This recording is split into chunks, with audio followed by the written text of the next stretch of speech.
Roaming the halls of Sarah Bush Lincoln Health Center in Mattoon, you might find a four-legged friend. But don't worry, these pooches are part of a new program helping to bring some happiness to patients. You'll meet one of these special volunteers coming up on this episode of the Paul Report, so stay with us.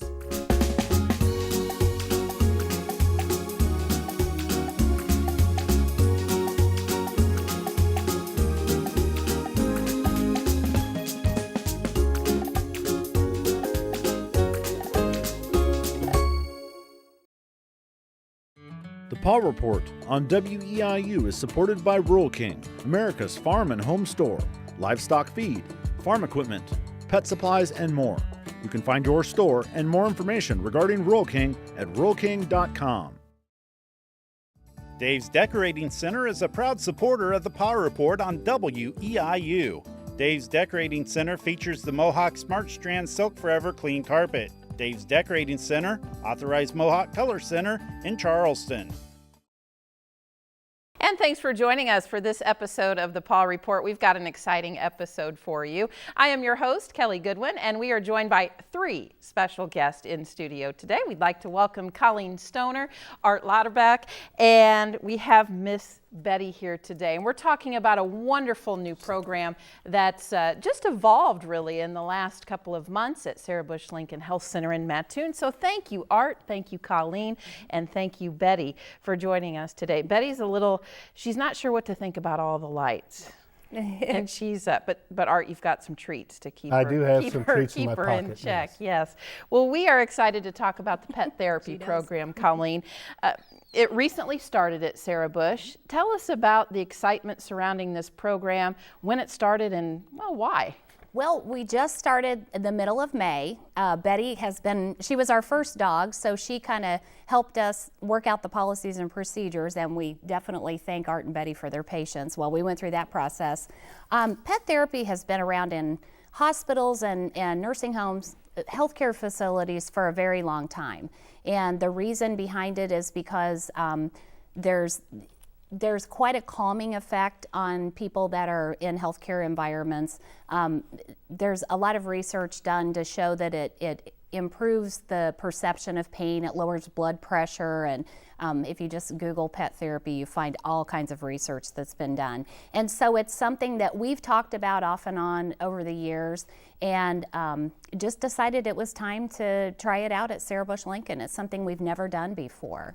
I'm sure it was kind of a scary thing to embark on. You know, it took a lot of education because people immediately think of service dogs. We have a lot of service dogs that come in with their owners to the hospital now, and so we've kind of gotten used to that. Not the patients, but like the service dogs for the blind and that kind of thing. And it took a lot of education to help people understand how that is completely different from actual pet therapy. So there was a lot of education, and also just bringing about an awareness of the fact that, we can do this. Other hospitals do it. We just have to figure out how we do it and do it safely. Well, you're doing it. We are. So how is the program run, and who's participating? How are the dogs selected? It's kind of funny because we thought it would take a while to build up our base of dogs and owners. And they just sort of poured in. We went from, Art contacted me in, I think it was December. I think so, yeah. And inquired about whether we had pet therapy at Sarah Bush. And we didn't, but I told him we were thinking about it. We've been talking about it. And after that, I don't know how, but the word just spread. And so all of the 12 dogs that we have right now, they all just came to us. I was getting emails and phone calls, and so we have 12 dogs that have gone through orientation now and owners, and we don't have them all scheduled yet, but they're ready to kind of roll into we're kind of out of the pilot phase and ready to start rolling them in August and September. Various breeds. I know Betty is a lab mix, Art, is that correct? She's lab and something, we don't know what. Lab and playful. Yes. But all different breeds, I'm assuming. All different breeds. We do see kind of a common thread of golden retriever or golden retriever mixes. I don't know, I think probably maybe 4 or 5 of the dogs have some kind of golden retriever mix in them. But really any breed. We have we have 2 standard poodles, big standard poodles. We have a French bulldog named Gypsy, and she's adorable. She'll be starting in August. So yeah, we have a golden doodle. We just have a lot of different breeds, and they all it's funny because they all have the same characteristics. They come through the door and they're all excited, and they come to my office first. They're all excited, and then the minute we go out the door and start heading to the patient care areas, they just calm down and they're at work. And you can just see it on all of them. They're at work. Art, what was your first introduction to pet therapy? You know, when I talk to you about this, your eyes just light up. You love this, but it goes back years with you. My son was in the St. Louis Children's Hospital back in 1998, and he had cancer back then, and he went through 14 weeks of chemo, and they had therapy dogs in the oncology lab when we took him every week for chemo. So I saw the effects it had then, the calming effect, because the kids are always nervous before they go in for chemo, and the dogs just calmed them down. And I didn't really think much about it until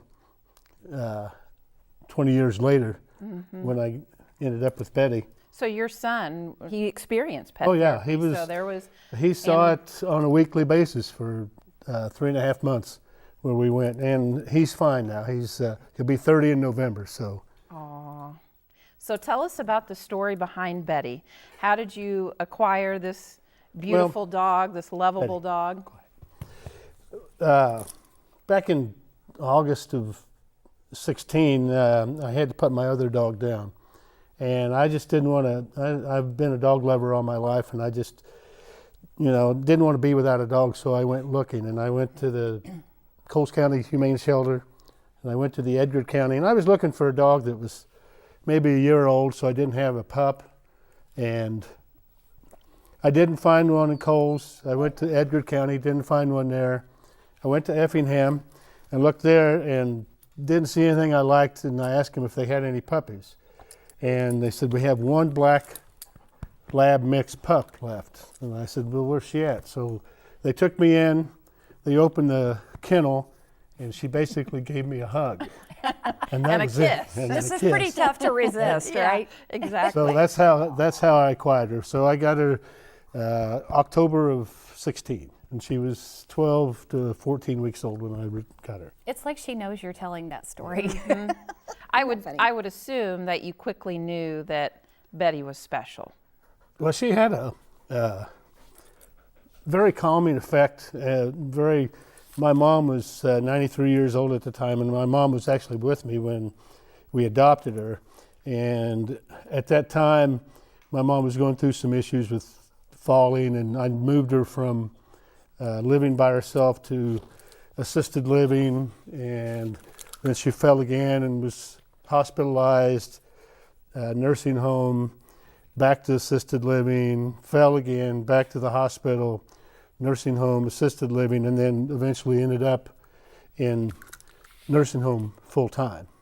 So, and Betty went with me. I visited my mom every day in the nursing home, and Betty went with me every day, with the one exception. And that was the day I didn't take her, and I found out very quickly that Betty was the star. I was just the guy that held the leash. So she was, everybody in the nursing home was asking me, where's Betty? Where's Betty? I said, well, I guess I can't come here without bringing her. And I'm going to ask both of you this question. There has to be some training that's involved.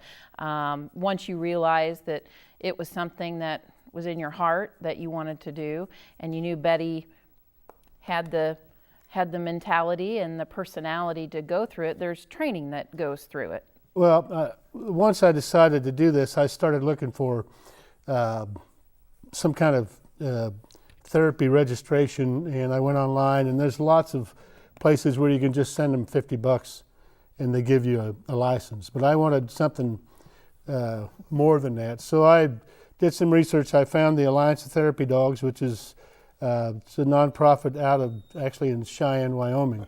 And they've got an extensive website, and I read all about it, looked at what their testing procedures, and they actually have a tester that's in Effingham.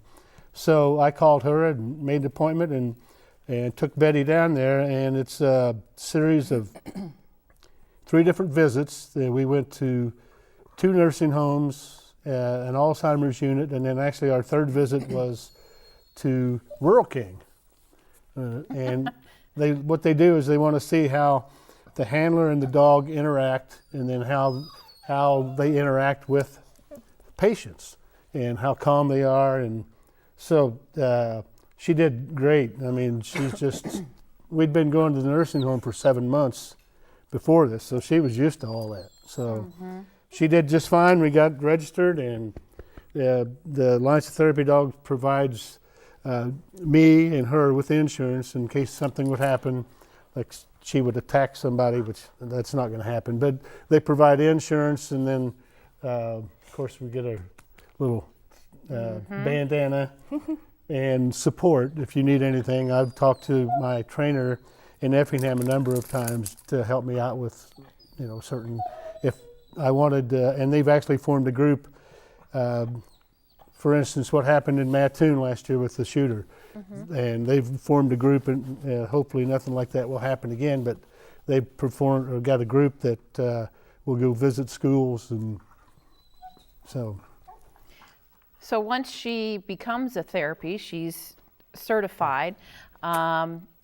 That probably played into a lot of what the hospital had to think about when they started this program. So just as the dogs have to be certified, there's also an approval process that the hospital had to go through. Right. And so what we did was, the idea came to our innovation team from Bruce Morgan, who's over our behavioral health unit. He thought that, it would really help his patients, and so he brought it to our team. Our team took a look at it, looked at the research, really felt like it was something that we wanted to try and provide for our patients. And like I said, it's been around in hospitals for a very long time.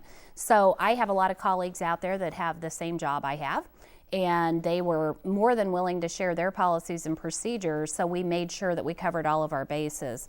We had a multidisciplinary team that we put together of nursing, infection control, risk management. Like I said before, it's having an animal in an environment where infection control is such a huge, safety is our #1 priority. And so it took a little working through the guidelines to be able to come up with what we felt like was going to be safe, not only for the patients, but also for the dogs and for their owners. And so all of our dogs are certified. They're all certified therapy dogs, either through the Alliance of Therapy Dogs or Therapy Dogs International, which is a group similar to the Alliance. These are not just someone's dog that's nice and friendly. They have to have certification, official certification. They have to go through an orientation process. We have to have their health screening. Not only the dogs, up-to-date vet records to make sure that they're good to go, but also the owners too. They have to go through a health screening process because they're going to be in the room with patients, so we want to make sure that they're safe. As you said, the owners have to go through. Yes, so the owners go through a health screening, and we also, the process of connecting a therapy dog with a patient is there's some qualifiers that we go through there too. Patients that are on isolation precautions cannot receive a visit. If they have any open wounds, or if they're immunocompromised in any way, they can't have a visit because it's just not safe for them. And so in the morning, like this morning, our patient care staff, Art will be there this afternoon with Betty.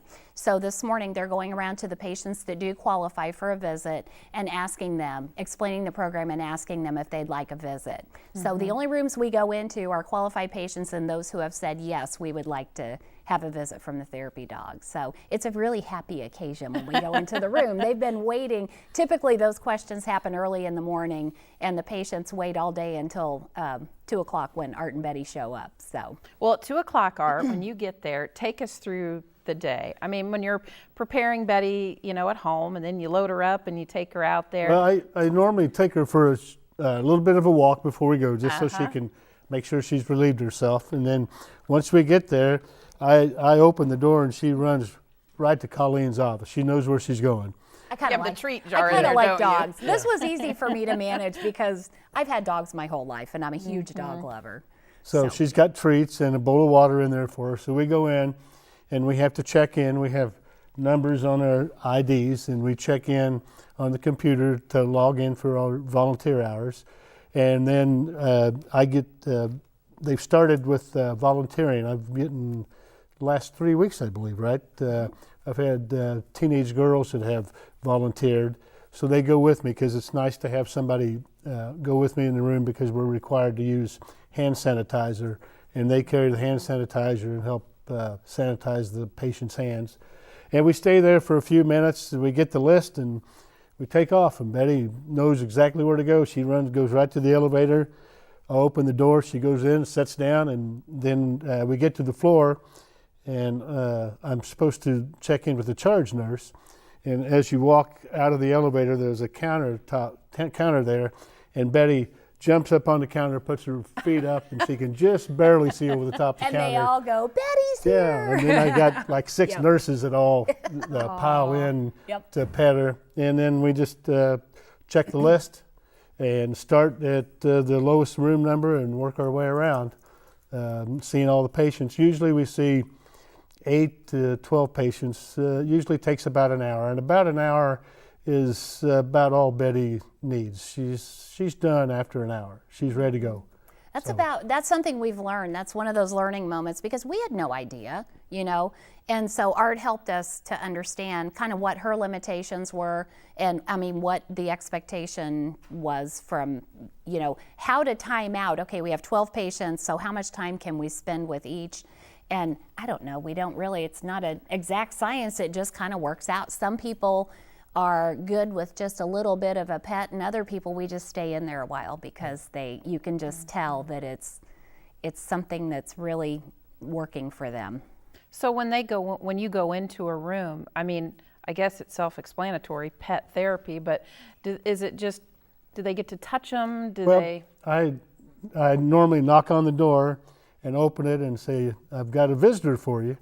And of course, Betty runs right to the bedside and I have her sit. And depending on the patient, normally they can reach her and pet her on her head. Some of them, sometimes they're in a chair so they can have easy access to her. Other times they're not so mobile, so I can just pat the bed and Betty will put her front feet up on the bed and she can get close to them where they can pet her on the head.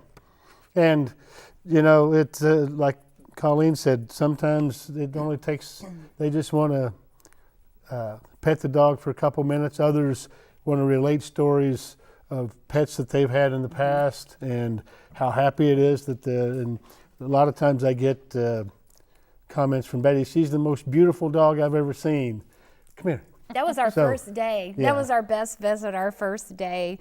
The lady, she just was not having a great day. Her room was kind of dark, so she'd been kind of resting and we walk in and she just lit up. And the nurses, before we got there, they said, be sure you go to this room. No matter what, be sure you go to this room. She's been waiting for you all day. And so we walk in and she pops right up and sits on the side of the bed and she took Betty's face in her hands and she said, Betty, you're the most beautiful thing I ever did see. And we were like, oh, this is going to be so much fun. This program's going to be great. I was going to ask about memorable stories, and I'm sure you have many, and that's what I love to hear is stories like that. Art, do you have, obviously personal usually, stories?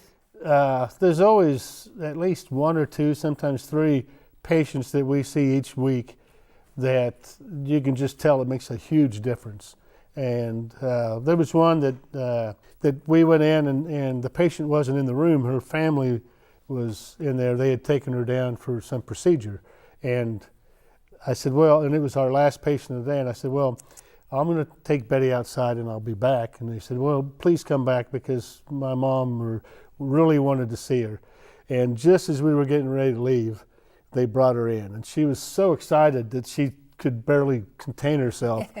They got her in a chair and Betty just went right to her and she just was overjoyed, and then she actually, after 5 minutes or so, she told me, she goes, "This is so good." She goes, "My husband just passed away on Saturday, and that was the Thursday afterwards." And she goes, "This is the best I've felt for a long time." And then she said, "Do you mind if I take pictures?" And I said, "I can't take pictures, but you certainly can take all the pictures you want." So actually, Betty wears these goggles from time to time.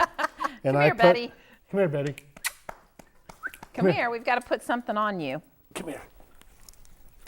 The And, patients love these, of and course. I put these on her, and that lady was just went nuts on it. Oh, she's ready to ride. Look at Oh. you. Oh, So, Turn around, Betty. oh, yep, got to around. Oh, there we go. And they're stylish, too. and she was sitting in a chair, and Betty went over, sat between her legs in the chair, and just set up like this. And her family took pictures, and them, I think there were 3 or 4 family members in there, and they were just couldn't thank me enough for bringing her in. Said that was the best thing that could ever happen, and that they almost had me in tears before I left the room. So it's been rewarding for me. I was just going to say, just as much as it's a benefit for Yeah. patients, it's been a benefit to you. Well, I'm a firm believer that you can never have too much good karma. So I try to pass it along. And you're doing it. We had one patient too. It's just who wants to be in the hospital, right? And we had a patient who later on I was telling her head nurse, what a great visit we had with this patient. And she said, "What room?" And I told her the room, and she said, "Really?" And we kind of described, who it was. And she said, because I was telling her how this lady was just so happy, and she was so sweet, and they really didn't see that side of her prior to Betty coming in to visit. And then once we had the pet therapy visit, and she told us all about her dogs. I mean, she just lit up when we walked in, and after we left, her demeanor was different, and it made it was almost like it just it kind of made her accept the situation she was in. She did not get a good diagnosis that day. It was just perfect timing for everything. It really was. I think she bonded with the patient care staff a little bit better because of this visit. So, What areas of the hospital, Colleen, are you currently using the therapy dogs? right now we're on the 4th floor, which is medical surgical floor. Everybody has such buy-in to this program that it's just everyone's helped us make it successful, from patient care staff on down. And so we're on the medical surgical floor. We're moving down to the 3rd floor, which is like a post-surgery type floor on 3 East, and then 3 West is our behavioral health unit. And we're going to be going into behavioral health and doing visits in there. I had a meeting Friday with our hospice director and volunteer coordinator, and so we're looking at hospice also and doing home visits with hospice. That's kind of a specialized situation, so I don't really anticipate that all of our dogs and handlers are going to be interested in doing that, but it's something that we'll be offering to everybody. And our cancer center has recently formed a survivor wellness group, and they want us to participate in that. So the opportunities really I think before long, everyone's going to want you. And we've even talked about just having a therapy dog come in, with the sole purpose of going to the waiting areas, like not going into patient rooms, because then you run the risk of, some issues, because people in the waiting areas obviously, Are nervous. we don't really know what's going on with them yet. That's why Right. they're in the waiting areas. And,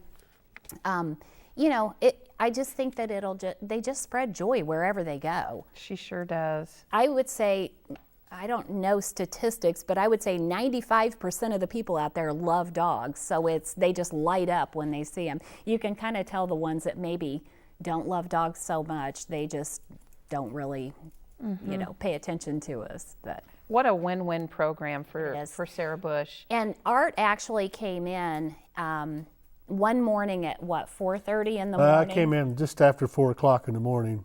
To just simply, not to visit with patients, but to visit with our nurses, our patient care staff.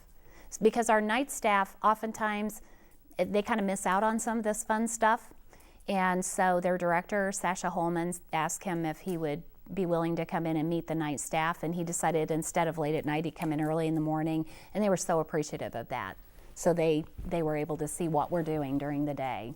Well, we are so appreciative, Art and Colleen, for both of you joining the Paul Report today to talk about this wonderful program that you're involved in, that you're heavily involved in, and it's growing at Sarah Bush. We'd like to thank Betty, who's roaming around the studio as we speak. Checking out the studio. Yes. Come here, Betty. You got to say goodbye to everyone. Say goodbye to everyone. We'll see you at Sarah Bush. Yes. Thank you both for joining us for this episode. Thank you, Betty, for joining us today. All right. I'll give you some more loves here in a bit. And thank you for joining this episode of the Paul Report. We'll see you next time. Dave's Decorating Center is a proud supporter of the Power Report on WEIU. Dave's Decorating Center features the Mohawk Smart Strand Silk Forever Clean Carpet. Dave's Decorating Center, authorized Mohawk Color Center in Charleston. The Paul Report on WEIU is supported by Rural King, America's farm and home store, livestock feed, farm equipment, pet supplies, and more. You can find your store and more information regarding Rural King at ruralking.com. Additional support for the Paul Report on WEIU is brought to you by viewers like you. Thank you.